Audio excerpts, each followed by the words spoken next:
My name is Barbara, and welcome to another episode of Work in Progress. I am here joined again with a new guest, a new topic. Obviously, we're here to deliver the content that you come back for, and I'm so grateful for it. To my left, or I guess to the right of this camera, I'm joined here with Ash. I'm going to read a little bio about who Ash is if you're not aware of. Ash is an education counselor and has been on a journey to empower young adults in the space of education, peak performance, and mental well-being. She studied liberal arts with a concentration in psychology at Sarah Lawrence College in New York. With a strong background in counseling, she has counseled young individuals both in clinical and educational settings. Ash's unique approach to counseling is rooted in neurogenetics, a holistic approach that combines the best of neuroscience and psychology, including neuroplasticity, CPT, mindfulness, predictive intelligence, reframing thoughts and emotions, and NLP. All these technical medical terms, a lot, but we're going to get into them, and not so much on that, but particularly on the topic of childhood trauma into adulthood. Mm-hmm. I think this is such a fascinating topic because you could get easily lost on like so many search threads online. Yeah. Now that we have the expert to talk about this, I'm so excited. So let's get to it. Okay. Great. So Ash, when you commonly hear this term of like childhood trauma, mm-hmm. How can you best explain it to those that are listening or watching, mm-hmm. And how that generally I feel like applies to all of us, right? Yeah, I think what's interesting about Well, I'll come to the bit on what's interesting about childhood trauma, but trauma in general is any kind of event that happens to you that you might personally find distressing. Mm-hmm. And there are a lot of different types of trauma, and what is actually so interesting about childhood trauma is in terms of the long-term effects that it has. And what it also plays a role into is at the point at which you experienced a traumatic event. So personally for me, I think my experience sort of started when I was working as like a sociotherapist in New York when I was working with an agency that dealt with foster care children. And I think culturally going into that was really interesting for me because back home where I come from, India, it's almost assumed that your parents are going to be with you and they are going to be your caretakers or providers, at least till you reach a time and point where you're independent. And even then, I mean, there are people in Indian culture where despite being independent, they stay with their parents and their family ties are very strong. Mm-hmm. So going into this setting where I was working with some of these kids who had experienced childhood trauma at the hands of the caregivers. And this couldn't be either directly where, the caregivers were neglecting them, or, they were facing scarcity of food and sort of didn't know when they were going to get their next meal, to also cases of like domestic abuse being in the household, or substance abuse or alcohol abuse, and the impact of that on the kids. Wow. So getting into this long-term effects, how does that look like, or I guess like symptoms, and like how does that manifest? Because I think also a bunch of people, I think it comes down to also, I don't know if it deals with a little bit of like CPTSD maybe. Mm-hmm. It gets complex. Mm-hmm. And sometimes people don't really know where to even like find the root of the cause of the problem, because we have so many triggers, right? And I think sometimes even people get lost into this whole healing era. Mm-hmm. So it's like then you go off into the question, when do you stop healing, really? Yeah, that's a multi-layered questions there. That is a multi-layered question. I think, so coming to your first part of it, in terms of the long-term effects, now, regardless of what trauma an individual goes through, be it childhood or any other forms of trauma that we know, intergenerational, historical, whatever that might look like, I think what is beautiful is that everyone, everyone has that human resiliency. It's just a matter of, at that moment in time, like, do you have the ability to cope with the traumatic event? And not everyone will have like debilitating effects of trauma late on into their adulthood, but some of us may need more of, you know, hand holding or more of capability building there when it comes to managing our emotions. Right. So when we look at some of the long-term effects, now that can really vary depending on the context in which the individual experienced trauma. And also, you know, what were some of their coping mechanisms and what kind of resources did they have access to? So okay. I think like the good aspect of all of this is, if even despite having experienced childhood trauma, in my experience, I have seen kids who have gone into loving families, who have found that sense of nurture and care and developed the, you know, coping mechanisms to overcome their traumatic events.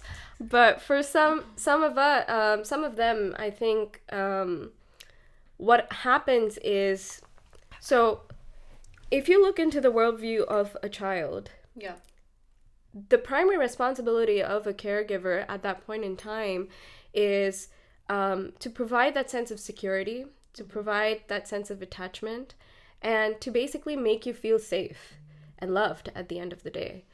So what I'm hearing here is security, safety, and attachment. Would you say those are like the fundamental building blocks of what a child needs? Yeah, I would say to a long-term, to a long extent, I think that's not only what a child needs, but even an adult, right? Because we all want to be loved. We all want to feel secured. Right. We all want to feel that we are having that human connect. I mean, I don't think the human race was built to be alone and by themselves. I genuinely do believe that we were born and our innate go-to tendency is to form attachments and feel that need of security and safety. And so when you see in these childhood trauma cases, when these children have not received that sense of security, that sense of safety, that's when, you know, and if they don't receive that safety and security externally from their parents, from their caregivers, then they sort of look for it internally. And what that could look like is where they might start disassociating themselves from those traumatic moments or from those triggers. And then what happens? And so you would sort of see, so normally we know that the human body is sort of like, when it senses danger, you're like, okay, it's either fight or flight, right? Those are like the two responses that we generally have to a dangerous situation. Or freeze, right? Or freeze. Yeah. So there's fight, flight, and then freeze and appease as well, where you're sort of like trying to appease the person who's or appease the situation or the perpetrator of that traumatic event.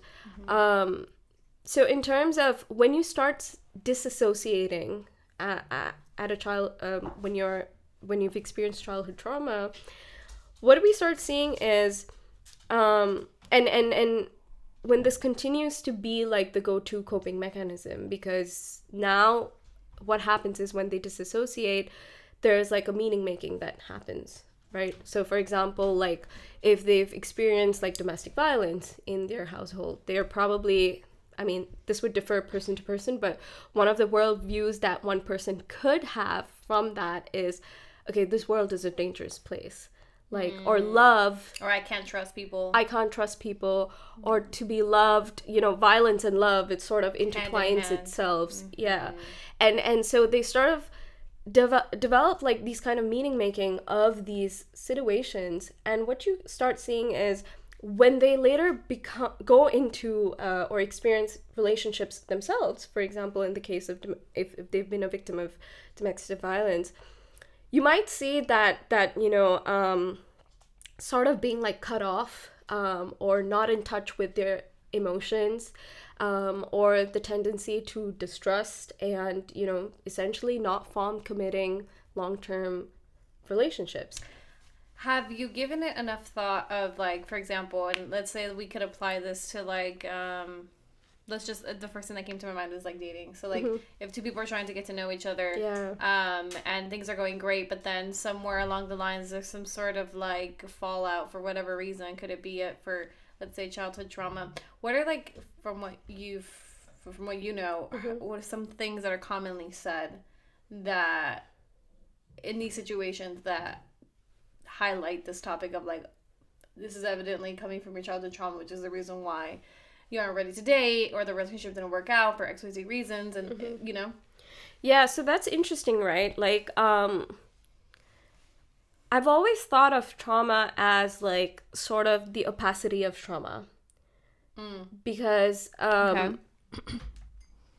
for two reasons. Sometimes people that go through certain trauma, what we might define or perceive it to be traumatic event, may not even perceive it to be traumatic. For example, I mean, I personally think it depends culture to culture, but in some cultures, like, you see the prevalence of domestic violence, happening, and they might see it happening in other households and sort of see that as something that's normal. So nobody, defines, they might not have a definition of that was a traumatic event, or sure, they would feel that wasn't good, it wasn't a great experience, or, that was not the best experience, but do they view it as a traumatic event? I don't know. I mean, that really differs person to person. And to cut you off there for a second, are there other examples that aren't so extreme? Because I mean, obviously domestic violence is an extreme example, but are there other ones, like, I don't know, let's say a divorce, or let's say a relationship that a child has with a certain parent, and that be it that they constantly are disappointed by them by not showing up towards, I don't know, important life events, like, yeah, I don't know of course. if there's something. So that's the thing about trauma. It's, like, so nuanced, and something like bullying would also be a traumatic event for that's an a individual. common one, true, for sure, right? Yeah. And I think it's sort of, I don't know. So I'll speak about my culture. Like, I've heard sometimes that, when students, they go to college in India, especially, like in the olden days at least, there would be this term called ragging, which is, I would think, like, in today's day and age, we would equate it to bullying. And it was sort of seen at that time as the rite of passage for, like, going to college. Like hazing? Yeah, like hazing. But it is a type of bullying. It is. And it can be severely traumatic for an individual. But because of the way that it's perceived by the society at that point, or by their friends, it's sort of, like, diluted down to, wait, that was just a rite of passage, like, everyone does it, like, why was that so traumatic for you? And I think, so down the road, when people get into conversations of, coming back to what you said about dating, it really depends on if they actually perceived what happened to them as traumatic. And sometimes I also feel that if it was, these are memories that you do not want to be revisiting. It's not something you want to think about. So, one of the coping mechanisms is to sort of, like, compartmentalize it in a block part it of off. Yeah, block it off. And you don't want to, like, revisit that again. So in dating conversations, that's really hard because I'll tell you why it's hard in two ways. One, let's say someone who's gone through a traumatic event, and I was dating someone, I wouldn't know that they've been through a traumatic event for multiple reasons, because I don't think that's something that people get there, especially if the person who has gone through a traumatic event probably would not bring it up. I mean, they don't want to discuss that aspect of their lives. And second, if they don't even perceive it to be labeled as traumatic, then, you start to question, like, how do you talk about something that is not labeled or perceived in the way you would think of it, right? So language really plays a role in this whole scenario. But I think if person has had a pattern, let's say, of, like, sort of a non-committal relationship, and, like, before if it gets too serious, they have a tendency to sort of cut off. Then one might want to sort of retrospect and ask themselves as to, what are some of the reasons as to why they're doing this? Like, what's making them do this? What are they afraid of? And sort of ask those deeper questions.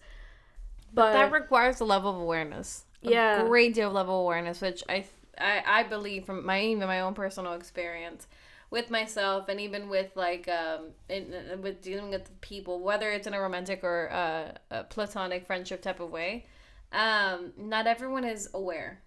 Yeah. All the time. I think even the people that are self-aware individuals aren't always going to be aware all the time. Yeah, and I'll tell you why that's the case, right? So, let's sort of shift away from trauma for a minute, and sometimes, like, let's just look at day-to-day behavior. Yeah. And sometimes when you're enacting out certain ways, the people near and dear to you, like, let's say your parents or your friends, would sort of look at you and say, you're so much like your dad, or, you're so much like XYZ. And you would think to yourself, no, I'm not. Like, that's not me. I'm not them. And the tendency is that our brain finds it or rather, for us to sort of disassociate and think from a third person's perspective, to look at our own problems and sort of understand what are the underlying patterns, or why are we doing the way we're doing things, is extremely hard. And I think that's the other reason as to why I feel that when you're trying to work through certain emotions of yours, be it trauma or any kind of, emotions that you might have, stress, anxiety, whatever that might look like, there is a need for, someone who's a trusted expert to sort of help you guide through that and walk you through those emotions. Because it's so hard for you to sort of disassociate from something so emotional. Yeah, I mean, I think also, amongst all of this, another thing that came to mind was this whole topic of how do you define trauma? Mm-hmm. Yeah. Because I think, I don't know, like, how do you define it?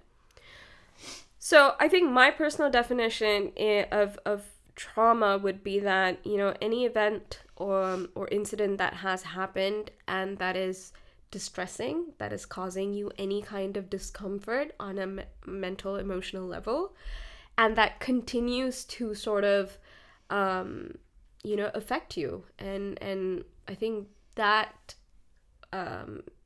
personally for me, is the definition of trauma.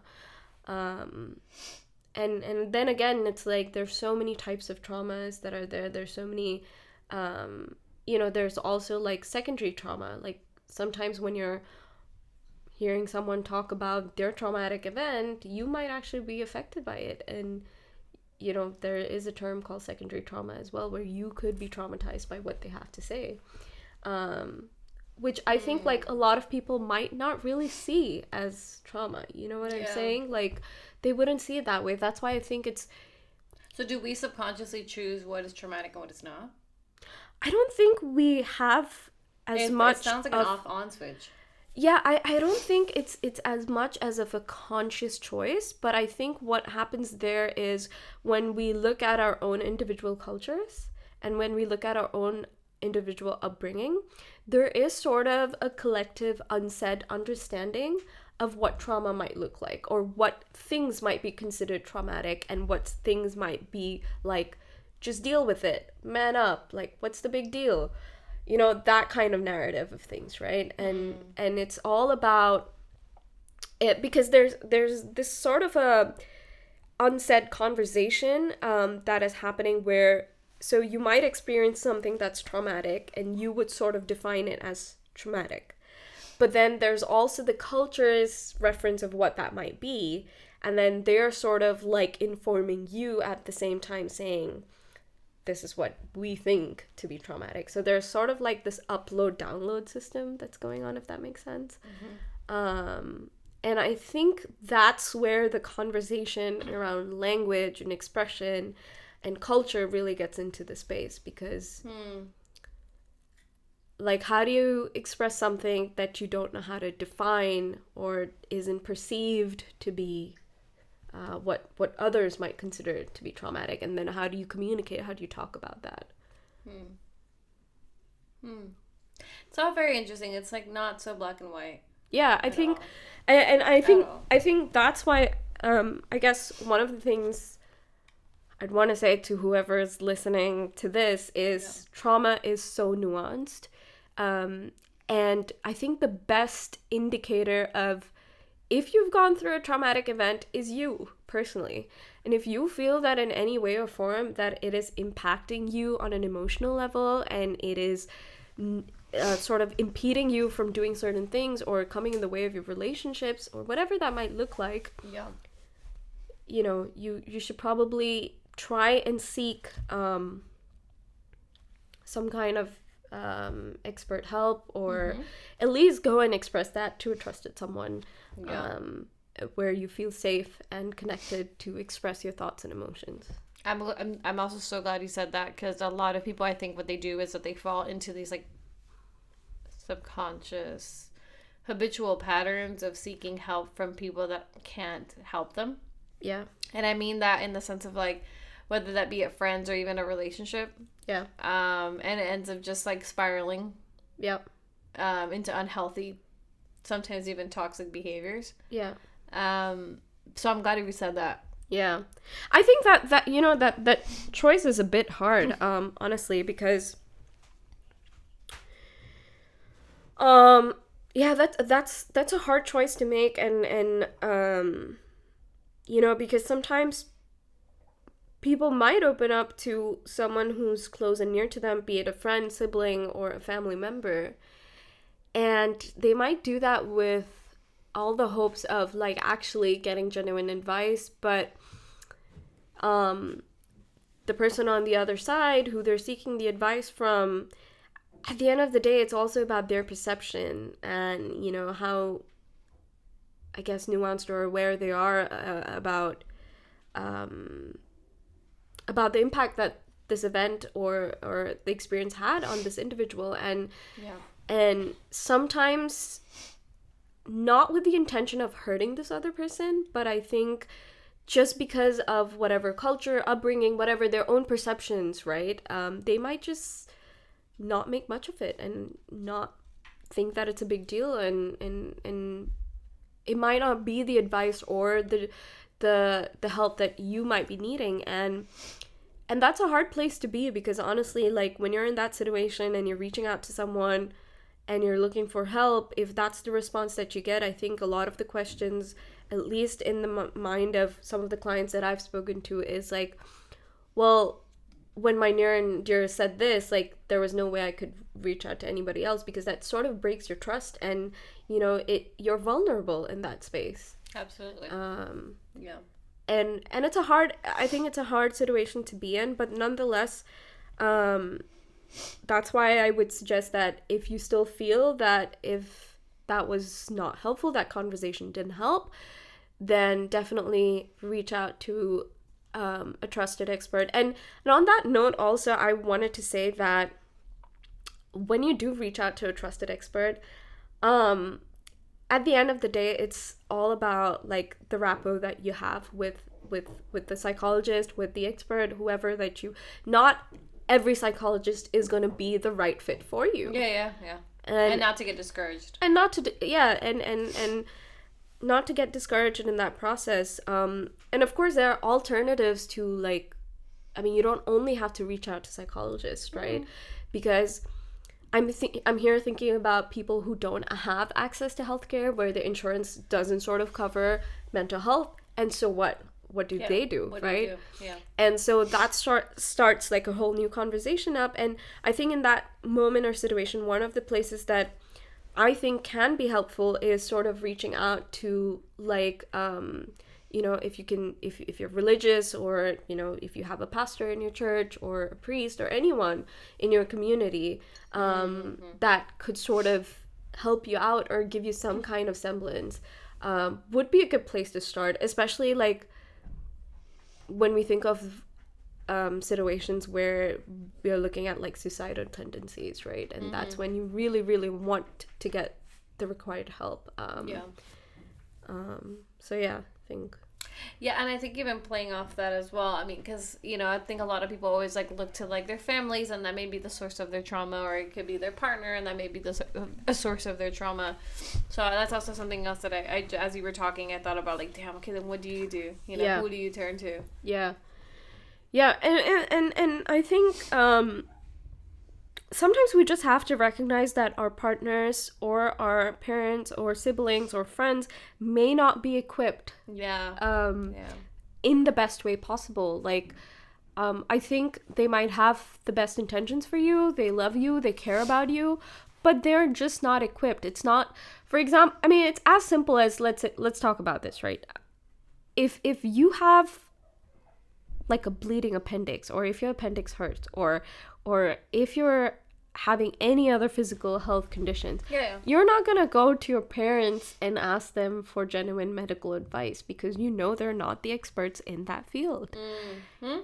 And I think it's as simple as, when you look at physical fitness, the other half of it is mental fitness. And if you're gonna go to someone who's an expert for any kind of physical ailment, why not do that for your brain, for your mental health and your mental peace?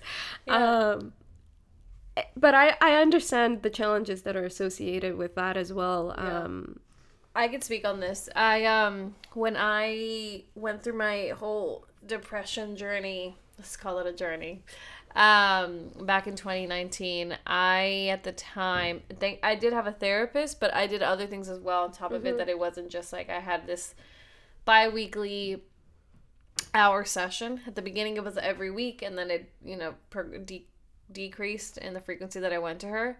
But I always asked her, like, what's some homework that you could provide me that I could take away out of the session that I could apply in my real life? I was very proactive in that thinking, because I know the work had to be done outside of that, like, confined safe space.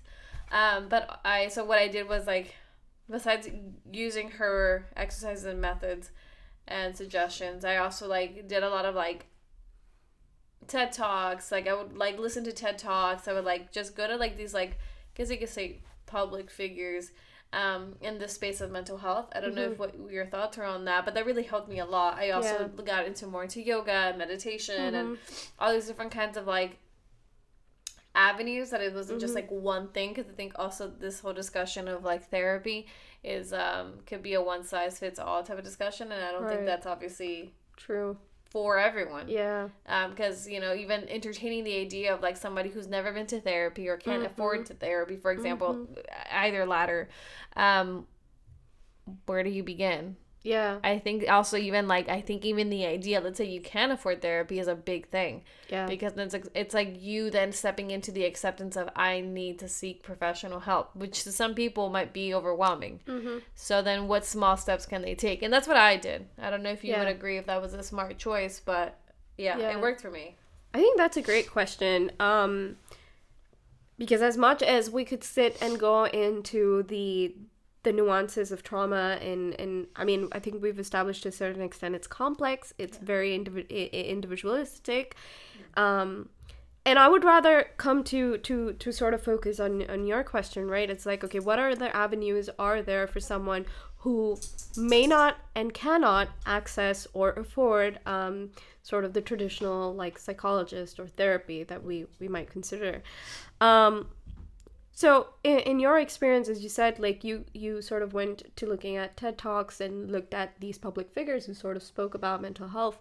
And I think that's a great place to start. I think sometimes, well, let me dial it back. I think the baseline that I want to sort of establish here is a lot of us, especially people who've gone through trauma, might feel that that this is, like, written in stone, that this is always going to sort of be with them. And the good thing about our brain is there's this concept of neuroplasticity, that your brain can rewire itself. It can, like, even though you go through trauma and that might change certain brain structures or whatever, there is ability for your brain to rewire itself, to regenerate itself. And this is not to say that we're wiping out the memories completely, because if you look at it, like traumatic memories are sort of like the framework, right? And what gives that framework its color is sort of the trauma, because trauma has it sort of attaches these emotions to that memory. And so the question then is, what if we can change the emotions that are attached to this memory in a way that's more empowering, in the way that's more resourceful for us? So I think exercise, as you mentioned, is a great place to start as well, because it's something that I think now with technology and YouTube and everything, you can sort of start at home. You can do it at home. And that's a great way to sort of start it, because you can, it helps you sort of change your, change how you're feeling in the moment, and makes you feel good, because there's whole like the good hormones that sort of get secreted in that process. And but it also sort of brings in the question of, I think sometimes when it might get too much for someone, the motivation to then exercise or to do anything might be asking too much of them. But would that be in those extreme cases where they've just like don't have motivation at all? Would that be at that point of depression? So that's what I mean. So that's what I think. I feel like what we might consider as so, okay, let me say it this way. Sometimes I think depression can look like differently for individuals. And I think if you're at a situation where you can take these steps and be proactive towards being aware and having that awareness to recognize that, clearly your mental fitness is not as at par. You need some kind of help. Either it's like to move your body physically and like to get to that place, or to seek expert advice. That's great. But then there's also a class of people who sort of don't have the physical awareness, right? Because don't have the mental awareness, because they're sort of not in touch with their own emotions. And so that's sort of a hard place to be, and I feel like that's the place where their community that they're a part of, in terms of their friends and social networks, are like the best help in that situation, because they can bring it to their awareness to then take action, and sort of seek the required help.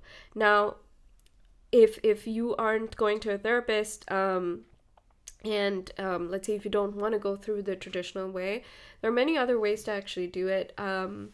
So one of the ways is to start with exercise and sort of be physically active. That helps. The other way to sort of do it is also journaling. So yes. I think we were sort of talking early on in the podcast about how it's so hard for us to sort of spot our patterns, right? And I think what journaling helps in this situation is when you're sort of journaling and writing down, when you got triggered by a certain event or the emotions that you were going through, it's a great place to sort of write them in that moment, and then come back to it where you're not as heavily involved in that situation. So you have this ability to sort of look at it from a more balanced perspective, I would say. And then sort of ask questions which are not from the blaming framework, where it's like, what did I do wrong? But instead of like, wait, so what happened to me? What triggered this? Why did it affect me? How did I feel in that moment? And sort of asking more objective questions to help you sort of see the patterns. Because, if you're able to identify the pattern, then that sort of then sets into motion the ability to break them. Right. No, we're talking about this because I just had this thought. When you're going down this path of breaking down the pattern, what if you have like this pattern of thinking where it's like, everyone is better off without me? And I remember my therapist even once told me, she's like, when you have these sort of thoughts, the breakdown of it was like, is this true or not? And then after that, it's like, okay, let's say you say it is true. Can you support the evidence? But what if you find the evidence? What comes after that? So that's great. That's a great question, actually. So when we sort of do that exercises, so the reason why we do that is because obviously we have a perception of what the reality looks like, right? And then there's actually the reality that's happening and sort of not colored with those perspectives that we have. And so that helps you sort of identify, as you said, like, okay, if it's true or not, can you support it?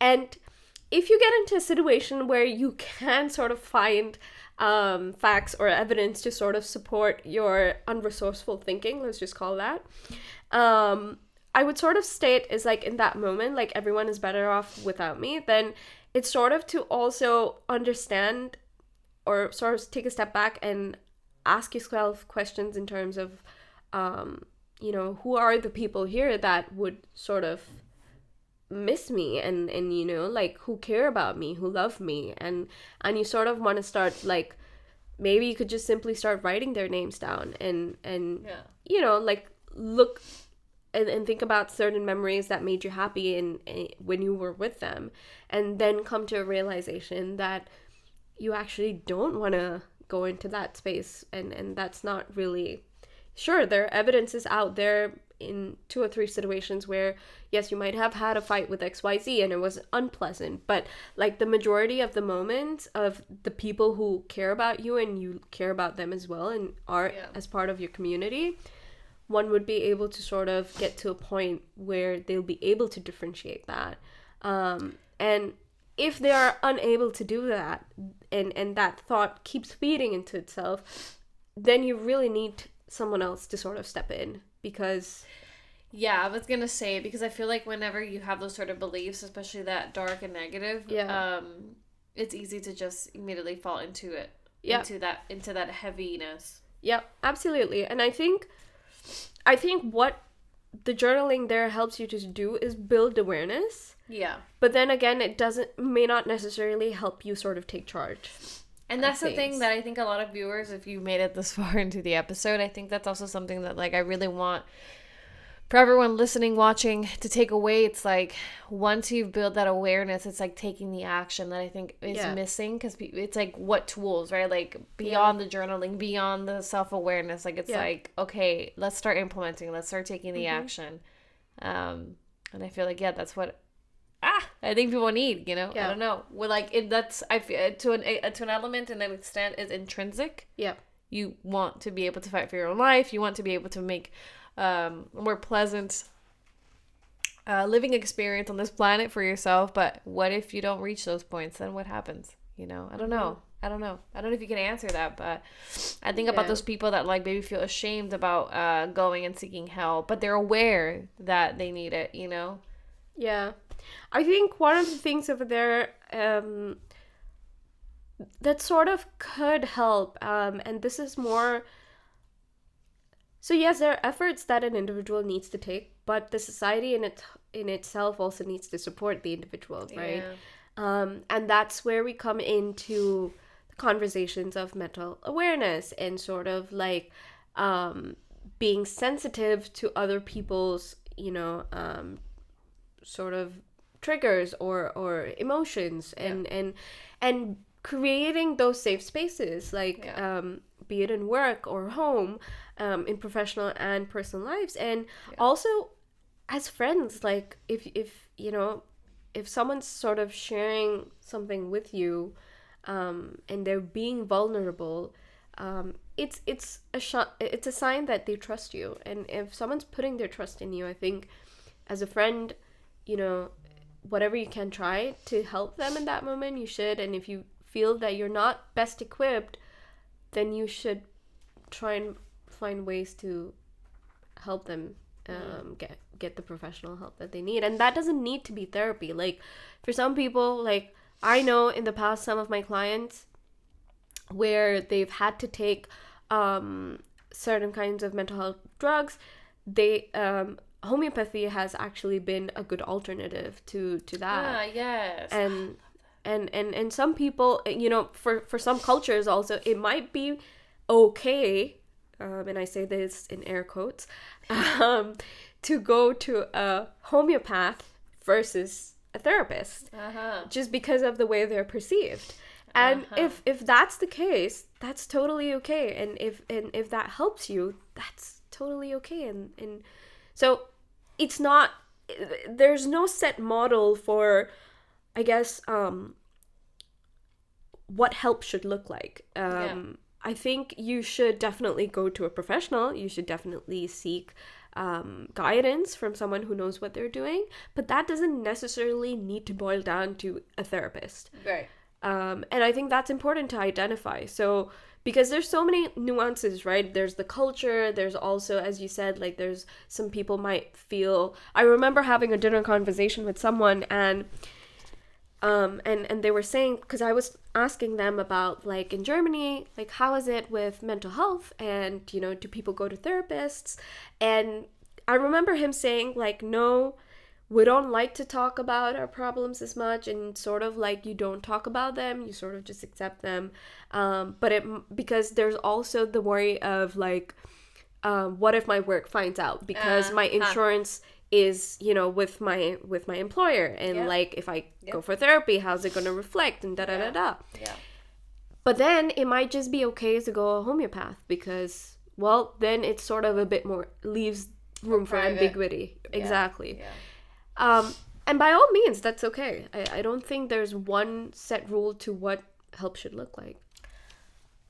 That's the soundbite. That is the soundbite. I love that. And I also, to add on to this whole topic, is like just be patient and kind with yourself, because I think a lot of people also, when they venture down this path, they expect some sort of immediate results, because that was like how it was like for me. It took me at least a year to get out of the funk that I was in. Some people, it looks different, you know, but in that process also, because I think people think, oh, for me to, let's say I want to be in a relationship, but for me to be a good, healthy partner, I have to solely focus on myself, and then I could achieve that, which I don't know what your thoughts are on that take. I personally don't think that just like you should like restrict yourself from certain things that you want in your personal life because you aren't fully healed, or whatever that means. Because then it's like almost like, I remember seeing this on social media where it's like, when does the healing stop? Right? Because then it's almost like you trap yourself into, like, in this case, singlehood, right? Like in this topic of like dating and all that stuff. So it's like, what? Like, I don't know if you have anything to share on that, but that's a great question and food for thought there. Well, I have two thoughts on that. The first one being, I want to sort of go back to this idea of neuroplasticity here for a moment, because I think it's so important when we look at trauma, or when we have perceptions of like, this is not going to change for me, right? And a lot of people might have that perception. And what's great about the brain is, well, let me put it this way. Someone who goes through trauma or has like anxiety or stress or whatever, acute stress, chronic stress, basically that means that you don't have the best coping mechanisms. And this is not to say that you can't learn better coping mechanisms, right? And that's the important like takeaway that I think you should have from this podcast, is you can learn it. These are skills, these are capabilities, you can learn it. And that's what you want to do. So and then coming to the question of in the dating world, I just had to ask that. I had to. So that's interesting there. I think I have a thought which I want to say, like, you don't want your significant other or your partner to sort of be the crutch for you at the same time, because it creates codependency, right? Yeah, and also they are not responsible for your mental health. You are your sole responsible person. The same way that I can't tell you what's traumatic and what's not traumatic. Same logic applies to the situation. But then again, that is not to say that when you are dating and when you're trying to find the significant other, of course you want to find someone who's understanding, who's, you know, who has sort of some of the capabilities where they give you that sense of security and safety to open up and be vulnerable. And that's the best that I think you can expect from that space, because I don't think healing ever has a stop and start point. I think it happens. Continual. Yeah, it's continual. And you also don't know when trauma is going to come knocking on your door, and hopefully it doesn't. But, you know, like in today's conversation, for example, COVID-19 could be considered as traumatic. Yeah. For a lot of us.